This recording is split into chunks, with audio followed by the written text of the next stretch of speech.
কি ভাবছো? আমাকে বুকে নিয়ে হাজারটা মিথ্যা স্বপ্ন দেখিয়ে নীরবে আমার সাথে বেইমানি করে খুব সুখে থাকবে। জানি যাই করেছো নিজের সুখের জন্য করেছো। তবে তোমার কাছে আমার একটাই প্রশ্ন, নিজের সুখের জন্য আমার সাথে কেন এত মিথ্যা অভিনয় করলে?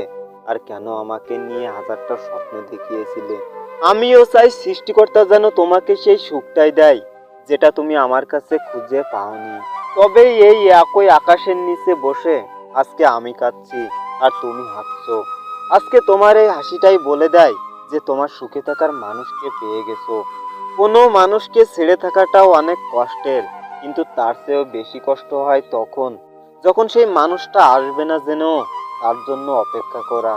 যে ভালোবাসা প্রতিনিয়তই মানসিক অশান্তি দেয়, মনে কষ্ট দেয়, বুকের মধ্যে ব্যথা অনুভব হয়, সেই ভালোবাসা না পেলেও হয়তো জীবনটা সুখে থাকতো।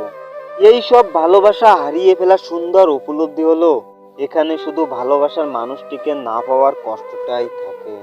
শুধুমাত্র ভালোবাসি বলেই হারাতে চায় না সেই মানুষটাকে, এমন চিন্তা ভাবনা রাখা নিজের জন্য ক্ষতিকর।